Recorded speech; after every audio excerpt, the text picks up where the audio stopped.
কখনো সময়কে অভিশাপ দিও না, কারণ স্বয়ং আল্লাহই হলেন আদ-দাহার, তিনি নিজেই সময়। আল্লাহ নিজেকে সময়ের ঊর্ধ্বে হিসেবে বর্ণনা করেছেন, অতএব সময়কে অভিশাপ দিবেন না। এটা আসলে একটা ঐশ্বরিক গুণ। সুতরাং আমাদের কখনো এমন বলা উচিত নয় যে আরে ভাই সেদিন একটা খারাপ দিন ছিল, কিংবা এটা একটা বাজে বছর। সময়ের ব্যাপারে এরকম বিশেষণ ব্যবহার করা হয়। রাসূল সাল্লাল্লাহু আলাইহি সাল্লাম খুব পরিষ্কার ভাষায় এমন করতে নিষেধ করেছেন। অতএব একভাবে এটা বোঝা যায়, এবং সেটা হলো আল আসর হুয়াদ-দাহার, আল্লাহ আসরের কসম করেছেন। আর এর প্রায় একই অর্থ হচ্ছে আদ-দাহার, যা কোরআনে এসেছে। অতএব এটা তাৎপর্যপূর্ণ, এটা গুরুত্ববহ, এমন কিছু যা আলোচনার দাবি রাখে। অন্যভাবে বললে আল্লাহ মানবজাতির প্রতি সময়ের গুরুত্বের ব্যাপারে দৃষ্টি আকর্ষণ করেছেন, এটা একটা অর্থ। দ্বিতীয় অর্থ হলো আমরা শপথের উদ্দেশ্য বিধি নিয়ে আলোচনা করছি। আরবি পরিভাষা এটা হলো মুকসাম বিহি মুকসাম আলাইহি। আমি এর দ্বারা যা বুঝেছি তা হলো, খুব সংক্ষেপে বোঝানোর চেষ্টা করি। কেউ বলল আমি আল্লাহর নামে শপথ করছি যে আমি এই কাজটি করিনি। এটা একটা বড় বাক্য, আমি আল্লাহর নামে শপথ করছি যে আমি এই কাজটি করিনি। এখানে শপথের বিধেয় হলো আল্লাহ শব্দটি। তাহলে উদ্দেশ্য কি? আমি কাজটি করিনি। তাহলে এখানে একটা উদ্দেশ্য, অপরটি বিধেয়। এই সূরাতেও শপথের একটা বিধেয় রয়েছে, সেটা কি? ওয়াল আসর। তাহলে উদ্দেশ্য কি? ইন্নাল ইনসানা লাফি খুসর। আল্লাহ বলেন তিনি সময়ের নামে শপথ করছেন, কালের নামে শপথ করছেন। তারপর তিনি ঘোষণা দিয়েছেন যে সকল মানুষ চরম ক্ষতির মধ্যে ডুবে আছে। সুতরাং এখানে বিধেয় হলো সময়, আর উদ্দেশ্য হচ্ছে মানুষের চরম ক্ষতির মধ্যে থাকা। কোরআনে বা প্রাচীন আরবি অলঙ্কার শাস্ত্রে যখন এভাবে বলা হয়, বিধেয়কে আসলে উদ্দেশ্যের প্রমাণস্বরূপ হিসেবে ধরা হয়। একে এভাবেই দেখা হয়, বিধেয় হলো উদ্দেশ্যের প্রমাণ, এটা হলো উদ্দেশ্যের দলিল। অন্যভাবে বললে, আপনি যদি বলেন মানুষ ক্ষতির মধ্যে রয়েছে, কেউ হয়তো বলল আপনার প্রমাণ কি? এই সূরার আলোকে মানুষের ক্ষতির মধ্যে থাকার প্রমাণ কি? মানুষের দেউলিয়া হয়ে যাবার প্রথম প্রমাণ কি? সময় নিজেই এর প্রমাণ। মানুষ সব সময় কোন জিনিসটি হারাচ্ছে? সময়, রাইট? এটা এমন একটা সম্পদ যা আমরা কখনোই ধরে রাখতে পারি না। আমরা কখনোই এই ঘন্টা, এই সময়, এই সেকেন্ড এগুলো ধরে রাখতে পারি না। এটা চলে যাচ্ছে, আর এটা এভাবে চলে যেতেই থাকবে। এটা এমন কিছু নয় যে আপনি সঞ্চয় করে রাখবেন, পরে প্রয়োজন মতো ব্যবহার করবেন। আর বলে রাখি, আমরা কিন্তু অনেক সময় ইতিমধ্যেই হারিয়ে ফেলেছি। আপনি আপনার জীবনের পেছনের দিকে তাকালে দেখতে পাবেন আপনার জীবনে অনেক সুযোগ ছিল যা আপনি কাজে লাগাননি। আপনি আপনার সময়কে সুন্দরভাবে কাজে লাগাতে পারতেন, কিন্তু আপনি লাগাননি। আপনার এই সুযোগ ছিল, সেই সুযোগ ছিল, কিন্তু আপনি পুরোপুরিভাবে আপনার সময়কে কাজে লাগাননি।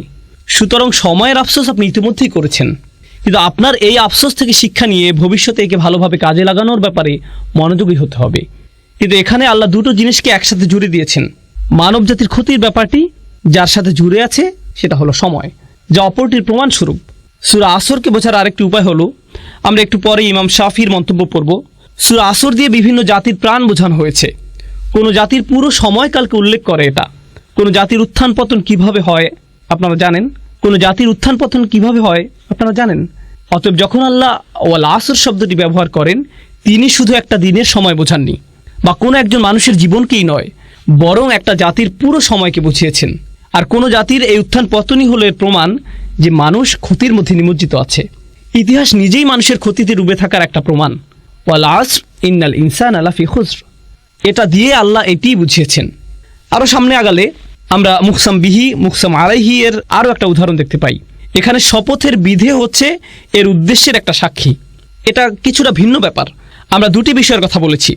বিধে হলো উদ্দেশ্যের প্রমাণ, এটা একটা ব্যাপার। দ্বিতীয় বিষয় হচ্ছে বিধেয় হচ্ছে উদ্দেশ্যের একটা সাক্ষী। অন্যভাবে বলতে গেলে আল্লাহ উদ্দেশ্যের বিপরীতে একটা সাক্ষী নিয়ে আসলেন।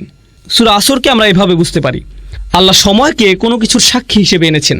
কিসের সাক্ষী হিসেবে এনেছেন? এটাই যে কোনো সন্দেহ ছাড়াই মানুষ ক্ষতির মধ্যে আছে। এর মানে কি? এর মানে সমগ্র মানবজাতি। মুফাসসিরদের সরাসরি মন্তব্য পড়লে এটা আরও পরিষ্কার হবে, কিন্তু এখন আমরা এটা সংক্ষেপে বুঝতে পারি। আমরা মানুষেরা বিভিন্ন বিষয়ের দিকে দৌড়াই। আমরা এমন বিষয়ের প্রতি দৌড়াই যাতে আমাদের জীবনের আসল উদ্দেশ্যই হারিয়ে যায়। এই সূরার আগের সূরাটিতে এই বিষয়ে আলোকপাত করা হয়েছে, আলহাকুম আত-তাকাসুর। এটা আপনাকে ভ্রষ্ট করে, মাত্রাতিরিক্ত চাওয়া, প্রয়োজনের অতিরিক্ত চাইতে থাকা। এটা আপনাকে আপনার আসল উদ্দেশ্য থেকে ভ্রষ্ট করে। বেশিরভাগ মানুষই ভুল জিনিসের পেছনে দৌড়াতে গিয়ে আসল উদ্দেশ্যের প্রতি উদাসীন। তারা ভুল জিনিসের দিকে ছুটছে। এখন আমরাই কি প্রথম মানুষ যারা সম্পদের পিছনে ছোটে, বা সুন্দর বাড়ির প্রতি ছোটে, অথবা সুন্দরী কোনো মেয়েকে বিয়ে করতে আগ্রহী, ইত্যাদি ইত্যাদি? যাই হোক, আমরাই কি প্রথম মানুষ যারা এসবের পেছনে ছুটছে, নাকি পূর্বের মানুষেরাও এসবের পেছনে ছুটেছে? তারাও ছুটেছে, তারা এগুলোকে সফলতা ভেবে এসবের পেছনে ছুটেছে। যখন তারা এগুলো পাবে তারা সফল হবে। আর আল্লাহ সময়কে সাক্ষী হিসেবে নির্ধারণ করেছেন, যাতে আমরা দেখি পূর্ববর্তীরা এসবের পেছনে ছুটেছে আর ব্যর্থ হয়েছে। অন্যরা এসেছে, তারাও এসবের পিছনে ছুটেছে এবং ব্যর্থ হয়েছে। পরের লোকেরাও এসেছে এবং একই কাজ করেছে। হাজার বছর ধরে শত শত প্রজন্মের লোকেরা একের পর এক এই একই কাহিনী চলে আসছে। আল্লাহর এক অসাধারণ সৃষ্টি এইসব ঘটনা অবলোকন করছে। এটা একের পর এক এসবের সাক্ষী হয়েছে, আর আমাদের বেলায়ও এমনটা ঘটেছে। অন্যভাবে বললে মানবজাতির করুণ পরিণতির সাক্ষী হচ্ছে সময়। পরিশেষে আল আসর শব্দটির ব্যাপারে বলবো, আমরা এর ভাষাগত বিশ্লেষণে গেলে এটা আরও পরিষ্কার হবে, তবে আমরা এখনও এর সারাংশ পর্যালোচনা করছি। এর সারাংশের আরও একটি ব্যাখ্যা হলো, আসরের অন্যতম অর্থ হলো এমন সময় যা শেষ হয়ে যায় বা শেষের সময়। এমনকি আসরের নামাজও দিনের শেষাংশে পড়া হয়, তাই না? যখন সময় শেষ হয়ে যায়, আর ঐতিহাসিকভাবে বললে প্রাচীনকালে বিশেষ করে আরব সমাজে আসরকে ধরা হতো এমন সময় হিসেবে যখন ব্যবসায়ী বা পর্যটকরা খুব তাড়াহুড়া করত। যখন রাত নেমে আসতো তখন তারা অনেক বিপদের আশঙ্কা করত, হয়তো তারা তাদের সম্পদ হারিয়ে ফেলতে পারে এমন ভয় পেত। সুতরাং বেশিরভাগ হাসাল এবং বাসাল হতো আসরের সময়। সেটা ছিল সবচেয়ে ব্যস্ত এবং তাড়াহুড়ার সময়। এমনকি এটাও শপথ হিসেবে নেওয়া হয়েছে। আল্লাহ দিনের অন্যান্য সময় শপথ হিসেবে ব্যবহার করেছেন। তিনি বলেন, ওয়াস-সুবহি ইযা আসফার ওয়াল ফাজরি ওয়া লায়ালিন আশর ওয়াদ-দুহা। এগুলো দিনের বিভিন্ন সময়ের বর্ণনা। আল্লাহ দিনের ভিন্ন সময়ের বর্ণনা দিয়েছেন। তিনি দিনের বিভিন্ন সময়ের কসম করেছেন। এমনকি ওয়ান নাহারি ইযা তাজাল্লা, রাইট, দিনের বেলার বর্ণনা। কিন্তু আসরের বর্ণনার বিশেষত্ব হচ্ছে এটা এমন সময় যা দিয়ে তাড়াহুড়া করা বোঝায়। অন্যভাবে বলতে গেলে এই সূরার সামনের দিকে আমরা পড়ব, আল্লাহ আমাদেরকে যা করতে বলেছেন তা সম্পূর্ণ করার জন্য আমাদের অনেক সময় হাতে নেই। এটা একটা জরুরি অবস্থার মতো, যা করার তাড়াতাড়ি করতে হবে। কারণ আমরা আমাদের জীবনের ভোর পার করে এসেছি, আমাদের জীবনের সূর্যাস্তের সময় ঘনিয়ে আসছে। সুতরাং আমাদের যা করার এখনই করতে হবে। আমাদের সময় শেষ হয়ে যাচ্ছে, সময় ফুরিয়ে যাচ্ছে। এই ধারণাটি ছোট একটা শব্দ আল আসর দিয়ে বোঝানো হয়েছে। সুতরাং এই শপথের শেষ মাহাত্ম্য হচ্ছে এতে তাড়াতাড়ি করার কথা বলা হয়েছে। এখানে বেশ কজন আলেমের মধ্যে মুফতি মুহাম্মদ শফি অন্যতম, যিনি সূরা আসরের মানুষের যে ক্ষতির কথা চিত্রিত হয়েছে তার তুলনা করেছেন এমন একজনের সাথে যে বরফ বিক্রি করছে। প্রাচীনকালে তো ফ্রিজ ছিল না, তাই না? সুতরাং বরফ বিক্রেতার তো খুব বেশি সময় নেই, আর এটা দ্রুত গলে শেষ হয়ে যাচ্ছে। তাকে এই সময়ের মধ্যেই ক্রেতার কাছে পৌঁছাতে হবে এবং এগুলো বিক্রি করতে হবে। আর যদি সময় ফুরিয়ে যায় তাহলে এই সকল পরিশ্রম বৃথা যাবে। অতএব তার যে কাজ তা তাড়াতাড়ি সম্পন্ন করতে হবে। এই সূরার মাঝের আয়াতের সারাংশ নিয়ে আমরা পরে আলোচনা করব। শেষ আয়াতটি নিয়ে একটা কথা এখানে বলতে চাই। মূলত সূরা আসরের শেষ আয়াতটিতে 4টি অংশ আছে, এমনটি ভাবা হয়। অবশ্যই সহজ করে দেখলে এমনই মনে হবে। ইল্লাল্লাযীনা আমানু প্রথম অংশ, আমিলুস সলিহাত দ্বিতীয় অংশ, ওয়াতাওয়াসাউ বিল হক তৃতীয় অংশ, ওয়াতাওয়াসাউ বিস সবর চতুর্থ অংশ। তাহলে এখানে 4টি শর্ত রয়েছে। প্রথম শর্ত হলো যারা ঈমান আনবে, দ্বিতীয় হলো যারা সৎ কাজ করবে, ভালো কাজ করবে, তৃতীয় হলো তারা তাদের সর্বোচ্চ চেষ্টা দিয়ে একে অপরকে সত্যের কথা বলবে, চতুর্থ হলো ধৈর্যের ব্যাপারেও তারা একই কাজ করবে।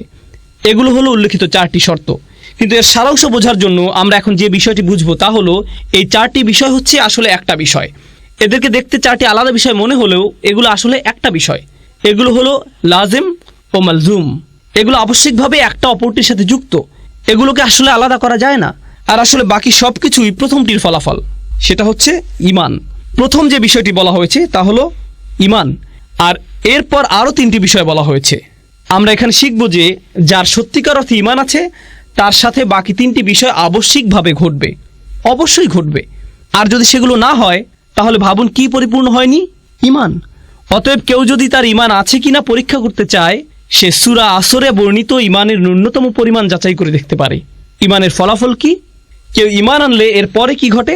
আমিলুস সলিহাত, তাওয়াসাউ বিল হক, তাওয়াসাউ বিস সবর। যদি এই বিষয়গুলো না ঘটে তাহলে নিশ্চয়ই ঈমানের কোথাও ঘাটতি আছে।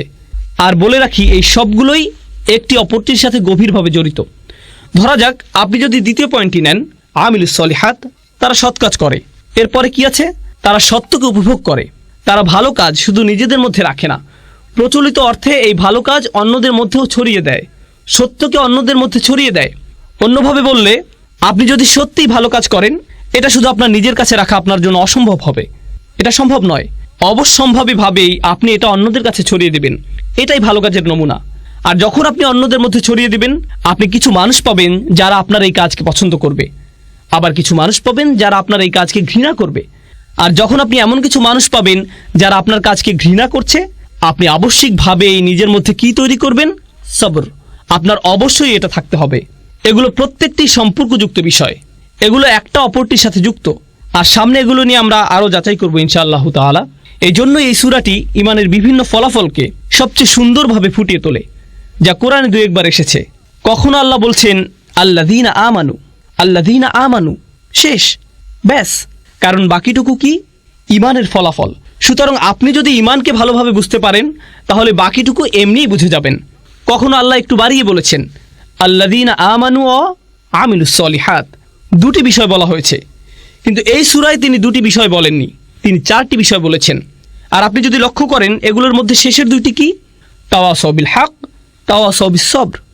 এগুলো হলো মূলত কাজের বর্ণনা, এগুলো কাজ। সুতরাং আমিলুস সলিহাত একটা কাজ, তাওয়াসাউ বিল হক, তাওয়াসাউ বিস সবর, এই 2টি হলো আমল, আমালাইন, এই 2টিও কাজ। অন্যভাবে বললে আমরা এখানে জানতে পারলাম যে আল্লাহ 2টি কাজের প্রতি আলোকপাত করেছেন। আমি গতকালও এটা নিয়ে বলেছি, আল্লাহ এখানে এমন 2টি বিষয়ের প্রতি আলোকপাত করেছেন যা সাধারণত মানুষ এড়িয়ে যায়। যখন তারা ভালো কাজের চিন্তা করে, যখন তারা ভালো কাজ করতে চায়, এগুলো তারা সাধারণভাবে ভাবে না। তাই এখানে এই 2টি বিষয় পরিষ্কারভাবে বলে দেওয়া হয়েছে, যাতে মানুষ বুঝতে পারে যে এগুলো হচ্ছে ন্যূনতম। তাওয়াসাউ বিল হক, তাওয়াসাউ বিস সবর, এগুলো সাথে জুড়ে দেওয়া হয়েছে। এখন আমি আপনাদেরকে একটা দৃশ্য কল্পনা করতে বলবো। আমি নিজেও এটা থেকে উপকৃত হয়েছি, যা আমার শিক্ষক ডক্টর আব্দুস সামি একটা দার্সে বলেছিলেন। ডক্টর ইসরারও এটা নিয়ে বিস্তারিত আলোচনা করেছেন। আমার কাছে এটা খুবই উপকারী মনে হয়েছে। আর সূরা আসরের তাফসিরে যাওয়ার আগে আমরা এর শিক্ষাগুলো নিয়ে আলোচনা করব, এর সারাংশ বুঝব। আমরা এই সূরার শিক্ষাগুলো একজন অমুসলিমের যৌক্তিক দৃষ্টিভঙ্গির আলোকে বোঝার চেষ্টা করব। যখন আপনি একটা সমস্যার সম্মুখীন হন, হয়তো কারোর সাথে বিবাদ, জীবনের কোনো সমস্যা, যে কোনো সুস্থ স্বাভাবিক মানুষ এই অবস্থায় সর্বপ্রথম কি করবে? সে সর্বপ্রথম যেটা করবে তা হলো তার সেই সমস্যাটির অবস্থাটি ভালোভাবে যাচাই করবে। প্রথম কাজ হলো এর আসল অবস্থা বোঝা, এর সত্যিকারের কারণ খুঁজে বের করা। আপনি নিশ্চয়ই মানুষ কি বলে তা দিয়ে এটা যাচাই করবেন না, আপনি নিজেই ঘেঁটে দেখবেন। আর এটা যত বড় সমস্যা, আপনি তত ভালোভাবে এর সত্যতা যাচাই করবেন। আপনি নিজে এর প্রকৃত অবস্থা খুঁজে বের করবেন। এখানে মুসলিম হওয়ার সাথে কোনো সম্পর্ক নেই, বরং এখানে সততার প্রশ্ন। একজন সৎ মানুষ, একজন সৎ বিচারক অবশ্যই এটা করবেন। ধরুন আপনার পরিবারে কোনো বিষয় ঝগড়া লেগেছে, আপনার পরিবারের কিছু সদস্য কোনো বিষয়ে ঝগড়া করছে, আর তারা বিষয়টি আপনার সামনে উপস্থাপন করলো। অসৎভাবে আপনি কি করলেন? আপনি হয়তো আপনার একজন কাজিনকে পছন্দ করেন না, আপনি অন্যজনকে পছন্দ করেন। আপনি যাকে পছন্দ করেন না তার বিরুদ্ধে আপনার রায় দিয়ে দিলেন, ঠিক? কিন্তু সত্যিকারের সততা বা ন্যায় বিচার কি? সেটা হলো আপনি প্রথমে ঘটনার প্রকৃত অবস্থা যাচাই করবেন, ওকে?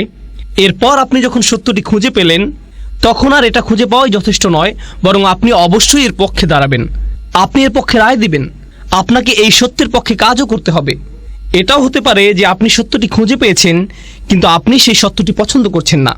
আর যখন আপনি সেটা পছন্দ করছেন না, আপনার মন সেই সত্যের পক্ষে কাজ করতে সাড়া দিচ্ছে না। সুতরাং আপনি যা সত্য হিসেবে বিশ্বাস করছেন তা আপনার কাজে পরিলক্ষিত হচ্ছে না। আমরা এমন অবস্থাকে কি বলি? বিশ্বাসঘাতকতা। এটাই নিফাক, এটাই বিশ্বাসঘাতকতা। কিন্তু আপনি যদি কোনো কিছুকে সত্য হিসেবে খুঁজে পান, তখন এটা নিয়ে বাঁচা, এতে লেগে থাকা, বাস্তবায়ন করা, কাজে লাগানো, এটা আপনার সততার মধ্যে পড়ে। আর এটাই আবশ্যিক ফলাফল। এখন আপনার নিজের মধ্যে এটা নিয়ে আসা একটা ব্যাপার যে এটা অন্যায়, আমি এটা আর করব না। আমি খুঁজে পেয়েছি যে এটা একটা খারাপ কাজ, আমি আর কখনো এটা করব না। আমি খুঁজে পেয়েছি এটাই আমার করা উচিত, অতএব আমি এটাই করব। এখন আপনি যখন দেখেন অন্যরা এটা করছে, আমরা এমন একটা সমাজে থাকি যেটা নিজের চরকায় তেল দাও এই নীতিতে চলে। এটা নবীদের নীতি ছিল না, এটা মুসলিমদের নীতি নয়। আমি বলতে চাচ্ছি, যদি নবীরা শুধু নিজেদের চরকায় তেল দিতেন, তাহলে নামাজ ও আল্লাহর জিকির ব্যক্তিগত হতো। সূরা মুজাম্মিলে আমরা দেখি নবী করিম সাল্লাল্লাহু আলাইহি সাল্লামকে বলা হচ্ছে, কুমিল লাইলা ইল্লা কলিলা নিসফাহু আও ইনকুস মিনহু কলিলা আও জিদ আলাইহি ওয়ারাত্তিল কুরআনা তারতিলা। কুরআন পড়ো, আল্লাহকে স্মরণ করো, এটা তার নিজের জন্য। কিন্তু অন্য সূরায় আমরা কি দেখতে পাই? মুজাম্মিল ছাড়া অন্য সূরা কোনটি? মুদ্দাসসির। ইয়া আইয়ুহাল মুদ্দাসসির কুম ফাআনজির ওয়া রাব্বাকা ফাকাব্বির। ওঠো, যাও, সতর্ক করো। কাকে সতর্ক করো? অন্যদেরকে। তাদের বলো যে তারা যা করছে তা ভুল। এখন আপনি যদি আপনার সামনে কোনো কিছুকে ভুল হিসেবে জানেন আর আপনার সামনে তা হয়ে থাকে, মানুষ হিসেবে আপনি এটা মানতে পারবেন না। আপনি বলবেন তোমাদের এটা করা উচিত নয়। আপনাদেরকে একটা বাস্তব উদাহরণ দেই। ধরুন আপনি জানেন অন্যদের মাল সম্পদ নষ্ট করা ভালো নয়, এগুলো মানুষের হক, মানুষের মাল সম্পদের ক্ষতি করা অনুচিত। আপনি হয়তো রাস্তা দিয়ে যাচ্ছেন, কিছু বাচ্চা রাস্তায় ক্রিকেট খেলছে, আপনি দেখছেন ওরা খুব জোরে বল করছে, আর এটা গিয়ে অন্যের গাড়িতে লাগলো। এখন আপনি নীতিটা জানেন, নীতিটা হলো তাদের এটা করা উচিত নয়। আপনি নিজে এটা করছেন না, সুতরাং আপনি নিজে কোনো খারাপ কাজ করছেন না, আপনি অপরাধী নন, ঠিক আছে। কিন্তু সেটা কি যথেষ্ট? আপনি দেখে হেঁটে যাবেন, নাকি আপনার মাথায় আসবে যে আমার এদেরকে বলা উচিত যে এই কাজটি ঠিক নয়, আমি তাদেরকে বলি যে তাদের অন্যদের ক্ষতি করার কোনো অধিকার নেই, আমার ন্যায়ের পক্ষে দাঁড়ানো উচিত। যখন আপনি ন্যায়ের পক্ষে দাঁড়াতে চাইবেন তখন আপনার মাথায় অন্য চিন্তা আসবে যা আপনাকে ন্যায়ের পক্ষে দাঁড়াতে দিবে না। আপনার মাথায় কি আসবে? এরা সবাই মিলে আমাকে পেটাতে পারে, আমাকেই বল বানিয়ে খেলতে পারে, তাই না? গাড়ি ভাঙার বদলে আমাকেই ভেঙে দিবে, অতএব আমার মুখ বন্ধ রাখা উচিত। আমি জানি যে এটা খারাপ, আমি নিজে এটা করব না, কিন্তু আমার এই সাহস নেই যে আমি এদেরকে থামতে বলবো। আমি জানি এটা আমার করা উচিত, আমি অবশ্যই করব, কিন্তু আমার এই সাহস নেই যে আমি অন্যকে বলবো তোমারও এটা করা উচিত। অন্তত পক্ষে কাউকে বলুন। আপনি যদি কাউকে বাধ্য করতে না পারেন অন্তত তাকে বলুন। এখন ব্যাপার হচ্ছে, একজন সৎ মানুষ, একজন সাহসী মানুষ শুধু নিজে সেই কাজ থেকে বিরত থেকেই ক্ষান্ত হয় না, তারা কি করে? তারা এটা নিয়ে কথা বলে। আর কাফিররাও এটা করে, অমুসলিমরাও এটা করে, মুশরিকরাও এটা করে। এদেরকেও হয়তো বিশ্বাস করে যে প্রাণীদের হত্যা করা উচিত নয় ইত্যাদি। তারা শুধু নিরামিষাশী হয় না, তারা কি হয়? প্রাণী অধিকার সংরক্ষক। তারা জনসম্মুখে তাদের দাবি জানায়। কোনো ব্যাপারে তারা প্রথমে নিজেরা বিশ্বাস করে, এরপর তারা নিজেরা সেটা মানে। এরপর কি করে? তারা জনসম্মুখে এর দাবি জানায়, এমনকি এর জন্য তারা মার খায় কিংবা হয়তো নির্যাতনের শিকার হয়। এরা কিন্তু মুসলিম নয়। যারা এমন কিছু করার সিদ্ধান্ত নিয়েছে সবার জন্য একই প্রক্রিয়া। এগুলো কোথা থেকে এসেছে? এগুলো সবই তাদের বিশ্বাস থেকে এসেছে। তাদের বিশ্বাস খুবই শক্তিশালী হয়ে থাকে, এতটাই যে তাদের আচরণ এতে বদলে যায়।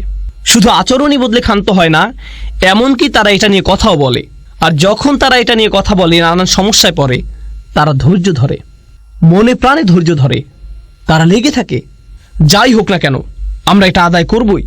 সুতরাং এই পুরো প্রক্রিয়াটা শুরু হয় বিশ্বাস থেকে। এখানে বলে রাখি, শুধু ইসলামেই এমন হয় না, বরং যে কোনো আদর্শের ক্ষেত্রেই এটা প্রযোজ্য। কমিউনিস্টরা এমন করেছিল, TNM স্কয়ারের ছাত্ররা এমন করেছিল, ইরানিরা এমন করেছিল। যখন তারা শাহদের বিপক্ষে জিতেছিল, তারা প্রথমে বিশ্বাস করেছে, তারা নিজেদের পরিবর্তন করেছে, তারপর তারা এর পক্ষে দাঁড়িয়েছে, এটা নিয়ে কথা বলেছে। যখন কোনো সমস্যায় পড়েছে তারা ধৈর্য ধরেছে। এমনকি অমুসলিমদের ইতিহাসেও তাকালে গান্ধীর বিপ্লব সম্পর্কে দেখতে পারেন, একই ধারণা, একই যৌক্তিক মূলনীতি। বলে রাখি, মুসলিমদের কথা বাদ দিলাম, অমুসলিমদের মধ্যেও যখন কেউ এমন প্রচেষ্টা করে, যারাই এই নীতি অবলম্বন করেছে, এর অনুসরণ করেছে, তারাই ইতিহাসের নায়ক হিসেবে আবির্ভূত হয়েছে।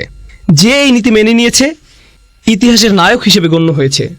মার্টিন লুথার কিং বা যেই হোক, তাদেরকে ইতিহাসের সেরা মানুষ হিসেবে দেখা হয়, কারণ তারা তাদের বিশ্বাসে লেগেছিল আর তারা ন্যায়ের পক্ষে দাঁড়িয়েছিল। যে কোনো মূল্যেই হোক না কেন তাদের জন্ম মৃত্যুদিন পালিত হয়, তাদেরকে নিয়ে বই লেখা হয়েছে, ভাস্কর্য করা হয়েছে। এসবই করা হয়েছে কারণ তারা যে দেশ বা সংস্কৃতি থেকে আসুক না কেন, এটা হলো সততার প্রতি মানুষের সম্মান। কিন্তু ভাবুন, আপনি কোনো কিছুর জন্য লড়াই করছেন যা মূলত পরিপূর্ণ নয়। ইতিহাসের মহান মানুষেরা এর জন্য লড়াই করেছেন, তাদের চেষ্টা সংগ্রাম অনুসরণীয়। তারা এই লড়াইয়ে তাদের জীবন দিয়েছেন, যা হয়তো সত্যের পক্ষে, কিন্তু এটা কেবল সত্যের একটা ক্ষুদ্র অংশ, এটা পরিপূর্ণ নয়। কিন্তু আল্লাহ আমাদেরকে সত্যের পুরোটাই দিয়েছেন। তাহলে তারা যদি সত্যের ক্ষুদ্র একটা অংশের জন্য এতটা ত্যাগ করতে পারেন, আপনি কি এই সকল মানবাধিকার কর্মীর সাথে একজন মুসলিমের তুলনা করতে পারেন? একজন মুসলিমের কতটা ত্যাগের জন্য প্রস্তুত থাকা উচিত? আর তারা যদি নিজেকে পরিবর্তনে এতটা সচেষ্ট হয়, তাহলে একজন মুসলিমের নিজেকে পরিবর্তনে কতটা সচেষ্ট হওয়া উচিত? তারা যদি কোনো দাবি আদায়ে এতটা সোচ্চার হয়, তাহলে একজন মুসলিমের কতটা সোচ্চার হওয়া উচিত? তারা যদি কোনো একটা অন্যায়ের বিরুদ্ধে এতটা প্রতিবাদ জানাতে পারে, একই সাথে তাদের বিশ্বাসে একাগ্র থেকে সত্যের পক্ষে দাঁড়াতে পারে, কথা বলতে পারে, তা যে কোনো মূল্যেই হোক না কেন, আল্লাহর জন্য একজন মুসলিমের তার চেয়ে কতটা বেশি সোচ্চার হওয়া উচিত? কাফিরদের মধ্যেও ঈমানের গুণ থাকতে পারে, তারা সবরের ক্ষেত্রে এতটাই দৃঢ় হয়ে দাঁড়াতে পারে, এমনকি একজন মুসলিমের চেয়েও। এই জন্য সূরা আল ইমরানের শেষে আল্লাহ বলছেন, ইয়া আইয়ুহাল্লাযীনা আমানু ওয়াসবিরু ওয়াসাবিরু ওয়ারাবিতু ওয়াত্তাকুল্লাহ। তোমরা যারা বিশ্বাস স্থাপন করেছো, যারা নিজেদেরকে ধৈর্যশীল বলে দাবি করো, তোমরা ধৈর্যে প্রতিযোগিতা করো। অর্থাৎ আপনার শত্রুদের মধ্যেও সবর আছে, তাদের বিশ্বাস আছে, তারা সেই অনুযায়ী কাজ করে। আর এটা যত কঠিনই হোক না কেন, আমাদের ধৈর্য ধরতে হবে, আমাদের সামনে এগিয়ে যেতে হবে। আপনাকে তাদের সাথে সবরের প্রতিযোগিতায় নামতে হবে এবং প্রতিনিয়ত এটা চালিয়ে যেতে হবে। ওয়ারাবিতু ওয়াত্তাকুল্লাহ। আর আপনার এমন কিছু আছে যা তাদের নেই। আপনার তাকওয়া আপনাকে শক্তি দেবে, তাদের তাকওয়া নেই, এটা তাদের শক্তি যোগাবে না। আপনি সবরের এই প্রতিযোগিতায় তাদেরকে হারাতে পারবেন। সুবহানাল্লাহ। তাহলে তাফসিরে যাওয়ার আগে এটাই ছিল এই সূরার সারাংশ। এখন ইনশাআল্লাহ তাআলা শুরু করতে পারি। আমরা প্রথমে ওয়াল আসর আয়াতটি নিয়ে শুরু করব। আমরা ইতিমধ্যে শপথ ও তার মাহাত্ম্য নিয়ে আলোচনা করেছি। তাহলে আমরা কিছু সাহাবী এবং সালাফদের মন্তব্য পড়তে চাই। আমরা ইবনে আব্বাস রাদিয়াল্লাহু তাআলা আনহুর মন্তব্য দিয়ে শুরু করব। তিনি বলেন, এটা যুগের প্রতি ইঙ্গিত করে, অর্থাৎ বিভিন্ন জাতির সময়কালকে এবং বিভিন্ন যুগ ও শতাব্দীর প্রতি, যা মানব জাতি পার করে এসেছে। অন্যভাবে বললে, যখন আমরা বলি মানুষ ক্ষতির মধ্যে থাকার প্রমাণ হিসেবে আল্লাহ মানব জাতির সমগ্র ইতিহাসকে দাঁড় করিয়েছেন, এমনকি আজ পর্যন্ত, এটাই ইবনে আব্বাস রাদিয়াল্লাহু তাআলা আনহু এক কথায় বলেছেন। ইবনু কিসান বলেছেন, আসর বলতে দিন ও রাত্রিকে বোঝানো হয়েছে। অন্যভাবে বললে, মানুষের রাত ও দিনের মধ্যে পার্থক্য অনুধাবন করে বোঝা উচিত যে সে ক্ষতির মধ্যে আছে। একজন মুসলিম যখন রাতের আধার দেখে এবং যখন সে দিনের আলো দেখে, সুবহানাল্লাহ। সুতরাং এটা বলা খুব সহজ যে দেখুন তারা কি বলছে, কিন্তু যখন তারা এটা বলছে, এর অর্থ আসলে কি? কুরআন পড়ে আমরা কি বুঝলাম, আর দিন বা রাতকে আমরা কিভাবে দেখি, আর কিভাবে আমরা সময়কে দেখি, এগুলো প্রবাহমান বিষয়। মাঝে মাঝে আমরা সালাফদের বিভিন্ন তাফসির দেখি, এক শব্দ বা দুই শব্দ, পুরো আয়াতের তাফসির মাত্র একটা শব্দ। কিন্তু আপনি যদি সেই শব্দটি নিয়ে চিন্তা করেন, আপনি বুঝতে পারবেন এই মানুষগুলো কতটা গভীর জ্ঞানের অধিকারী ছিলেন। তারা খুব অল্প কথায় অনেক কিছু বলে গিয়েছেন। এটা আমরা বললে অনেক কথার প্রয়োজন হয়, কিন্তু তারা খুব অল্প কথায় অনেক কিছু বলেছেন। তাদের ভাষা ছিল অলংকারপূর্ণ। এরপর একইভাবে হাসান আল বাসরি বলেছেন, এটা দিনের শেষাংশ থেকে সূর্যাস্ত পর্যন্ত সময়কে বোঝানো হয়েছে। এখানে আসরের শুরু থেকে সূর্যাস্ত পর্যন্ত সময়কালকে বোঝানো হয়েছে, যা আমি আপনাদেরকে আগেই বলেছি যে প্রাচীনকালে এই সময় অনেক ব্যস্ততা এবং তাড়াহুড়া থাকতো। এটা দিয়ে একটা যুগের পরিসমাপ্তিও বোঝানো হয়। মানে হচ্ছে এক একটা দিন এক একটা যুগের মতো, অতএব একটা যুগের শেষ। এটা দিয়ে মূলত বোঝানো হয় যে মানুষের জীবন মূলত মৃত্যুর কিনারায়। মানুষ তার জীবন শেষ হওয়ার কিনারায় দাঁড়িয়ে, ঠিক যেভাবে সূর্যের আলো নিভে যায় আর অন্ধকার নেমে আসে। আপনার এই দুনিয়াবী জীবনটাও শেষ হওয়ার পথে, আর আপনি মৃত্যুর দিকে এগিয়ে যাচ্ছেন। বিষয়টিকে এভাবে ভাবুন, তাহলেই আপনি নিজের মধ্যে ব্যস্ততা নিয়ে আসতে পারবেন। কাতাদা রাদিয়াল্লাহু তাআলা আনহু বলেন, এটা হলো দিনের শেষ ভাগ। দুজনেই মন্তব্য করেছেন যে এটা হলো আসরের নামাজ। আসর সম্পর্কে তাদের অভিমত হলো এটা হচ্ছে সালাতুল আসর। আর এটা মূলত তাফসির করার একটা পদ্ধতির আলোকে বলা হয়। সেটা হলো, যখন আল্লাহ কোনো কিছু নিয়ে কসম করেন, তার অর্থ এটা অবশ্যই কোনো পবিত্র বিষয়। কসম করার কয়েকটি অর্থের মধ্যে এটা অন্যতম। এই পদ্ধতির আলোকে তারা বলেছেন আসরের নামাজ হলো পবিত্র। কিভাবে এটা পবিত্র? আল্লাহ বলেন, হাফিজু আলাস সালাওয়াত ওয়াস সালাতিল উস্তা, তোমরা নামাজকে সংরক্ষণ করো, বিশেষ করে মাঝের নামাজকে। আর মাঝের নামাজ কোনটা? আসরের নামাজ। অতএব আল্লাহ এখানে আসরের নামাজের জন্য বিশেষভাবে একটা পয়েন্ট বলেছেন। আসরের নামাজের ব্যাপারে কেন তিনি বলেছেন? কারণ সেই সমাজের সাথে মিলিয়ে বলেছেন। সেই সমাজে কখন তারা সবচেয়ে বেশি ব্যস্ত থাকতো? আসরের সময়। তখনই মিটিং হতো, আসল কাজটা তখনই করা হতো। দোকানপাট তখনই সবচেয়ে ব্যস্ত থাকতো। যখন দোকানপাট সবচেয়ে বেশি ব্যস্ত থাকে, তখন সেটা বন্ধ করে নামাজে দাঁড়ানো সবচেয়ে কঠিন হয়, তাই না? যখন কোনো গুরুত্বপূর্ণ মিটিং হয়, ঠিক তখনই আসরের সময়, যাতে তাদের দুনিয়াবী কাজ তারা বাদ দিয়ে নামাজে দাঁড়াতে পারে। তাই আল্লাহ এখানে কসম করে বলছেন যে যদি তারা এটা না করতে পারে, তারা চরম ক্ষতির মধ্যে পড়ে যাবে। সুবহানাল্লাহ। তারপরে আইসারাত তাফসিরে আমরা দেখি, এখানে বলা হয়েছে আদ-দাহরু কুল্লুহু, আসর দিয়ে পুরো সময়কে বোঝানো হয়েছে। আর শাব্দিক বিশ্লেষণে আমরা দেখতে পাই এতে আছে আদ-দাহর ও আল আসর। সূরা ইনসানে আল্লাহ বলছেন, হাল আতা আলাল ইনসানি হিনুম মিনাদ দাহর। এখানে দাহর শব্দটি ব্যবহৃত হয়েছে, আর এই সূরায় আসর শব্দটি ব্যবহৃত হয়েছে। অতএব আমরা এই দুইটি শব্দের মধ্যে পার্থক্য বুঝতে পারলাম। যাই হোক, আইসারাত তাফসিরে সময়কে বা সময়ের কিছু অংশকে বোঝানো হয়েছে। এখানে সময়ের অংশ বলার কারণে কিছু কিছু মুফাসসির বলছেন আসর বলতে এখানে নবীজি সাল্লাল্লাহু আলাইহি সাল্লামের জীবনকালকে বোঝানো হয়েছে। তারা একে এভাবে ব্যাখ্যা করেছেন, কারণ কোরআনের অন্যান্য জায়গায় আল্লাহ নবীজির জীবনের শপথ করেছেন, লা উমরুকা, তিনি নবী সাল্লাল্লাহু আলাইহি সাল্লামের জীবনকালে শপথ করেছেন।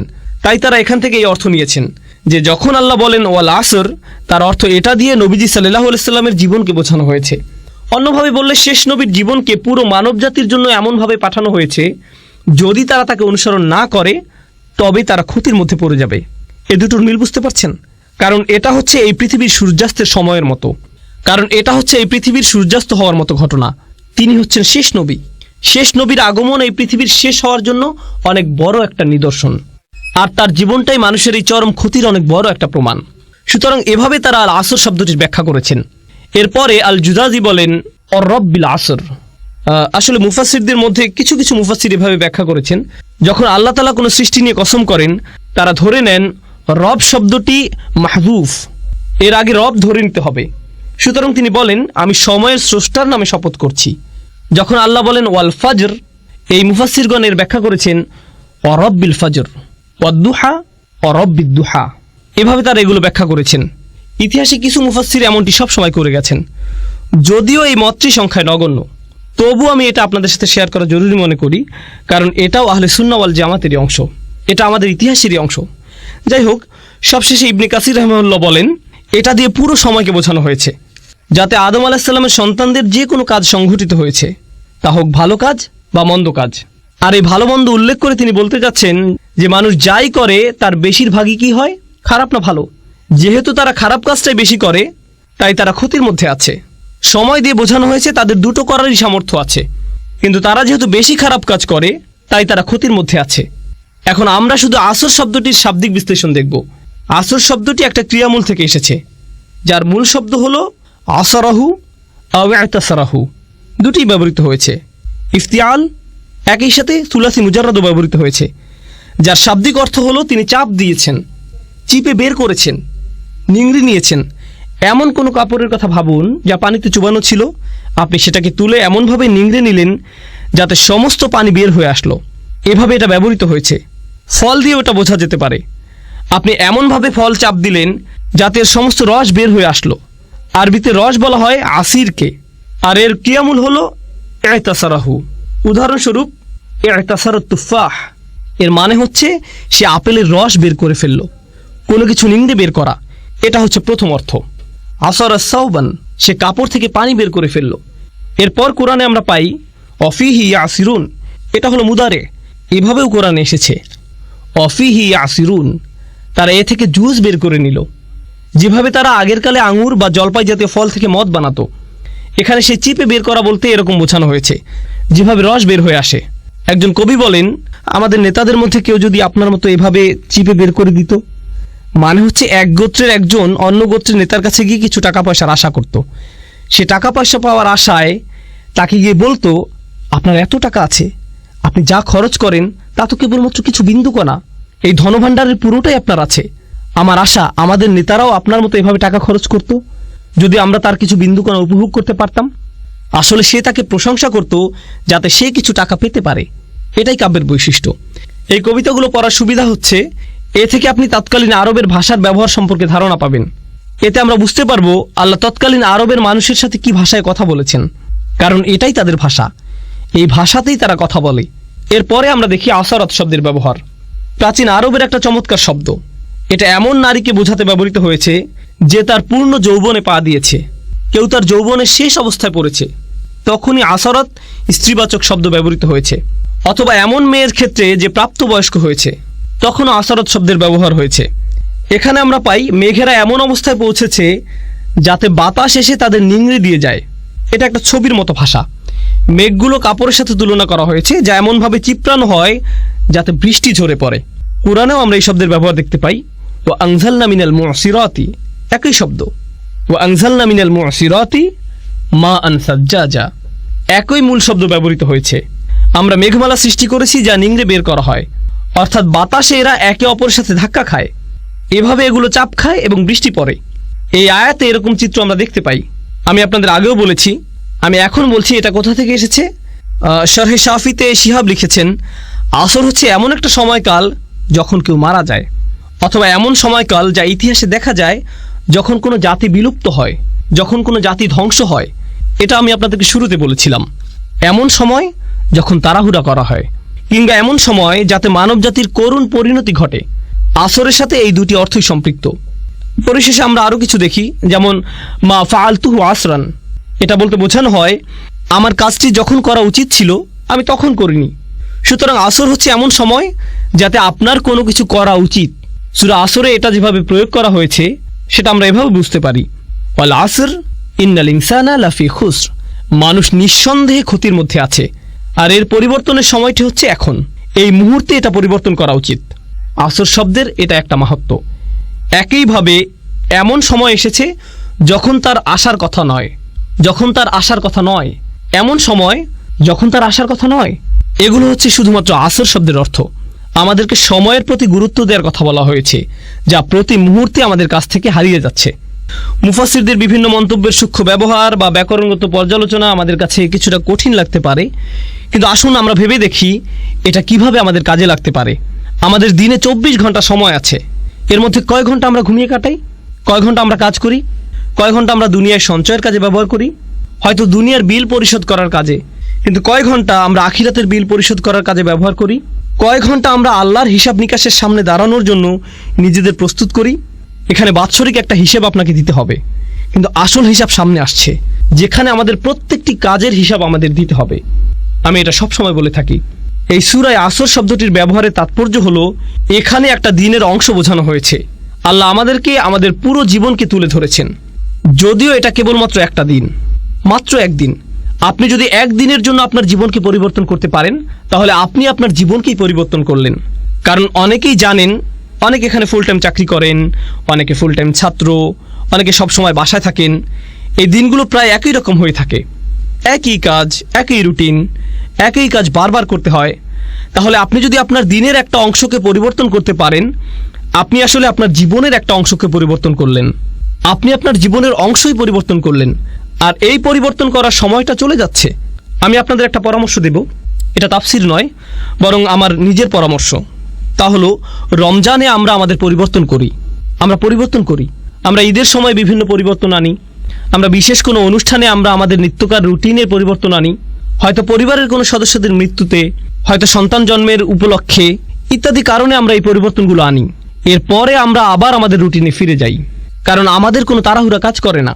আপনি দেখবেন, আপনি কখনো বলবেন না আমি আগে ঠিক 9টায় কাজে যেতাম, আমি এভাবে কিছুদিন গিয়েছি, কিন্তু এখন আমি কিছুটা অলস হয়ে পড়েছি, এখন আমি 10টায় বা 11টায় যাই।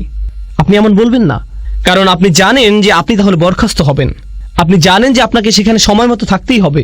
আসলে আপনি নিজেকে এমনভাবে তৈরি করেছেন যেখানে আপনাকে সময় মতো থাকতেই হবে। আপনার প্রতিদিন সেখানে সময় মতো উপস্থিত হওয়া ছাড়া কোনো উপায় নেই, এছাড়া আপনার কোনো পথ নেই। এভাবে ভাবার কারণে আপনার ধারাবাহিকতা ধরে রাখা সহজ হয়েছে। এখন আর এটা তেমন কোনো কঠিন বিষয় নয়, আপনাকে এটা করতেই হবে। এই নিয়ে দুইবার ভাবার প্রয়োজনও নেই। কেউ আপনাকে হয়তো বলল, ভাই তুমি এটা কিভাবে পারো? আমাকে এটা করতেই হবে, কিভাবে পারি জানি না, আমাকে শুধু এটা এভাবেই করতে হয়। আমরা যদি সত্যিকার অর্থে বিশ্বাস করি, যেভাবে আমরা বিশ্বাস করি যে আমরা যদি সময় মতো উপস্থিত হতে না পারি তাহলে আমরা চাকরি হারাবো, আমরা যদি সত্যি সত্যি বিশ্বাস করি আমরা একটা ক্ষতির দিকে এগিয়ে যাচ্ছি, আর এখানে এমন কিছু আচরণ আছে যা আমাদের মধ্যে আনতে হবে, যেমন নামাজে নিয়মিত হওয়া, উদাহরণস্বরূপ খারাপ কাজ থেকে বিরত থাকা। যদি আমরা সত্যিই বিশ্বাস করি যে আমাদের আচরণে পরিবর্তন না হয় তাহলে আমরা ক্ষতির মধ্যে পড়ে যাব, যেভাবে আমরা চাকরি হারাই। আপনি দেখবেন কোনো ইমিগ্রেশন অ্যাপয়েন্টমেন্টের জন্য মানুষ দেরি করে না, সেখানে মানুষ 2 ঘন্টা আগে গিয়ে বসে থাকে। তারা হয়তো আগের রাত থেকে প্রস্তুতি নিয়ে বসে থাকে, কারণ হয়তো সেখানে ভোরে 6টায় যেতে হবে, তাই হয়তো সে রাতে ঘুমাবেও না, সে আগে আগে যাবে, কারণ সে নিজেকে জানে সে যদি দেরি করে তাহলে সে ক্ষতির মধ্যে পড়ে যাবে। আমরা যদি সত্যিকার অর্থে বিশ্বাস করি যে এমন আচরণ আমাদেরকে ক্ষতির মধ্যে নিয়ে যাবে, তাহলে একটা দিন পরিবর্তন করা আসলে পুরো জীবনকে পরিবর্তন করাই খুব সহজ হয়ে যায়। কিন্তু কখন এটা সহজ হয়? যখন সেখানে বিশ্বাস থাকে। এই জন্যই যখন আল্লাহ খুসর নিয়ে বলছেন, সর্বপ্রথম কোন ব্যতিক্রম নিয়ে তিনি বলছেন? কারা? যারা বিশ্বাস করে। এটা কিন্তু সাধারণভাবে বলা নয়, আচ্ছা যারা বিশ্বাস করলো তারা বেঁচে গেল,